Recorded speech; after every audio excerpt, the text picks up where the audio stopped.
Hello बच्चों, let's see this question.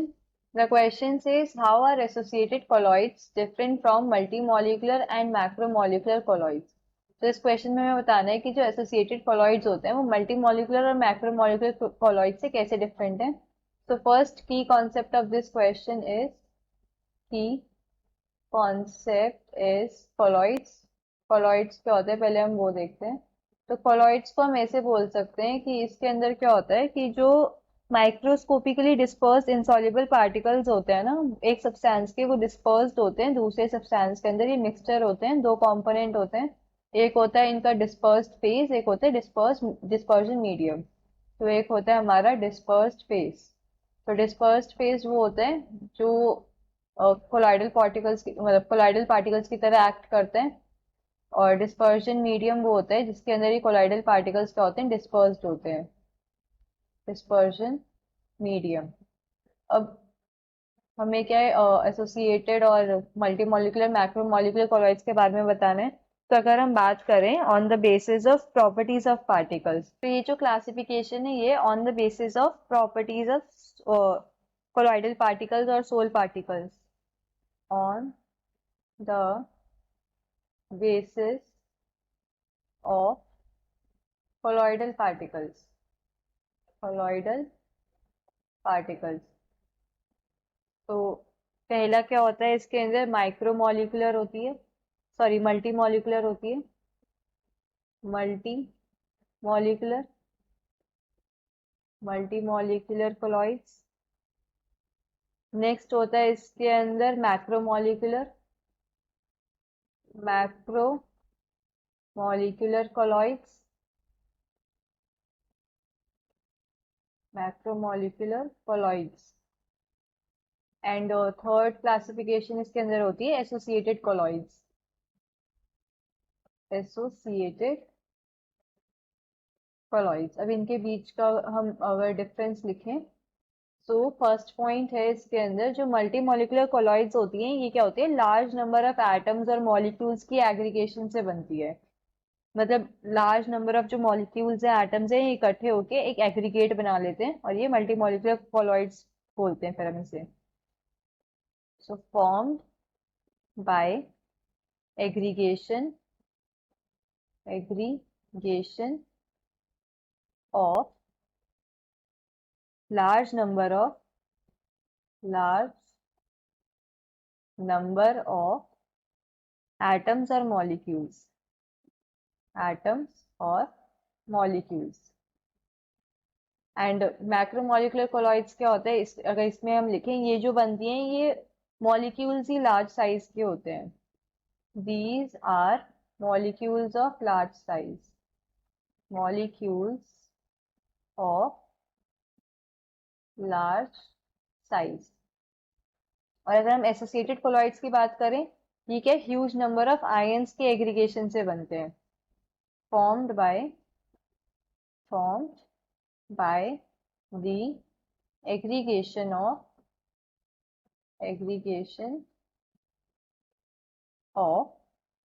a huge number of ions.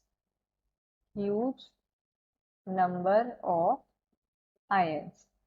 अब next point अगर मैं लिखूं इनके बीच डिफरेंस में, सो नेक्स्ट पॉइंट विल बी ये जो मल्टीमोलिकुलर कॉलॉइड्स होते हैं इनका क्या होता है, यूजुअली लायोफोबिक कैरेक्टर होता है. लायोफोबिक मतलब वाटर हीटिंग. ये क्या है, वाटर पसंद नहीं करता ये वाटर को, और वाटर के अंदर इतनी इजीली सॉल्युबल होना पसंद नहीं है, ये इजीली सॉल्युबल नहीं होते. So they usually have a lyophobic character. Lyophobic means water heating. Lyophobic character.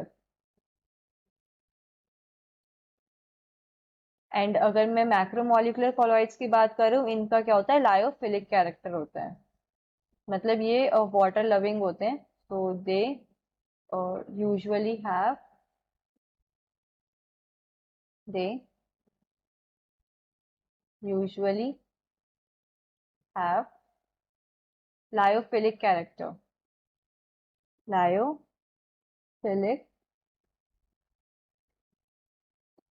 Character. और अगर मैं एसोसिएटेड कोलॉइड्स की बात करूँ तो इनके पास क्या होता है, लायोफिलिक और लायोफोबिक दोनों होता है। मतलब they contain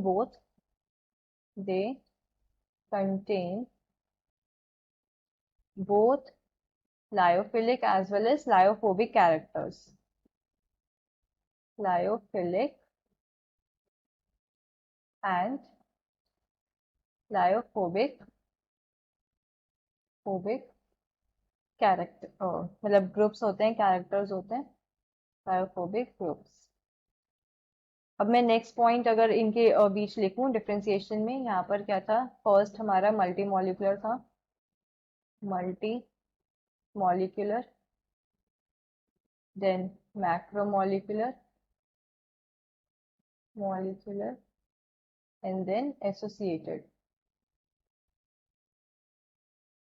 so next point of difference क्या हो जाएगा इनके बीच, जो मल्टी मॉलिक्यूलर होते हैं इनका क्या होता है, मॉलिक्यूलर मास जो होता है वो ज्यादा हाई नहीं होता। तो मैं ऐसे लिख सकती हूँ कि their molecular masses are not very high, their molecular masses molecular masses are not very high, very high।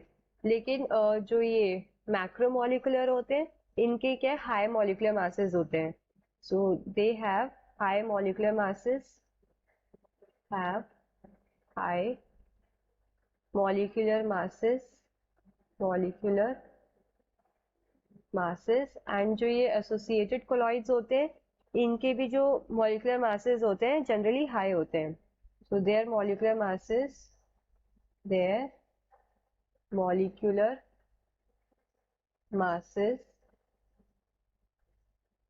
are generally high,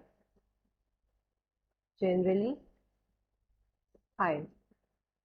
अगर मैं अब नेक्स्ट पॉइंट ऑफ डिफरेंस की बात करूं, पॉइंट नंबर डी, तो जो ये मल्टी मॉलिक्यूलर होता है इनके जो एटम्स होते हैं ये वीक वॉन्डरेबल फोर्सेस से जुड़े हुए होते हैं।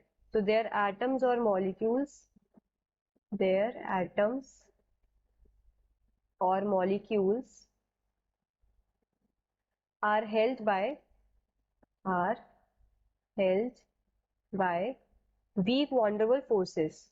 फोर्सेस कैसी होती हैं, वीक होती है इनके बीच, वीक वैंडरवॉल फोर्सेस,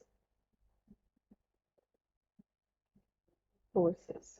एंड अगर मैक्रोमोलिकुलर की बात करूं तो ये लॉन्ग चेन होती हैं, तो इनकी जो वैंडरवॉल्स फोर्सेस होती है वो कंपैरेटिवली स्ट्रॉन्गर होती है, मल्टीमोलिकुलर से तो ज्यादा ही स्ट्रॉन्ग होती है इनके अंदर। सो हम ऐसे लिख सकते हैं कि due to long chain, due to long chain the van der Waals forces, the van der Waals forces holding them are comparatively stronger, holding them are comparatively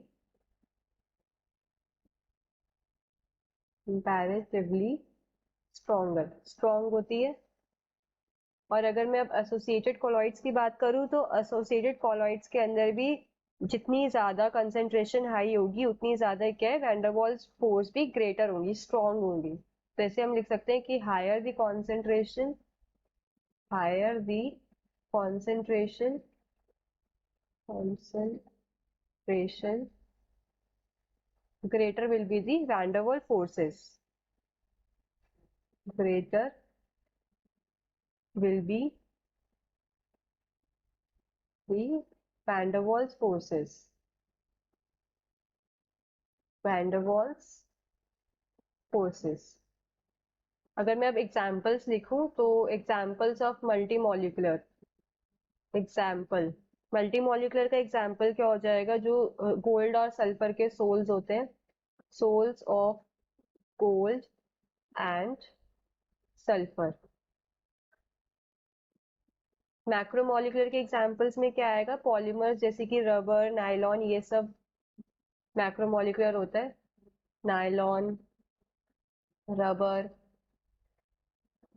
और अगर मैं एसोसिएटेड की बात करूँ तो एसोसिएटेड के अंदर जो एग्जांपल्स आते हैं वो आते हैं soap sol, soap sol. So hope you understood this well, best of luck.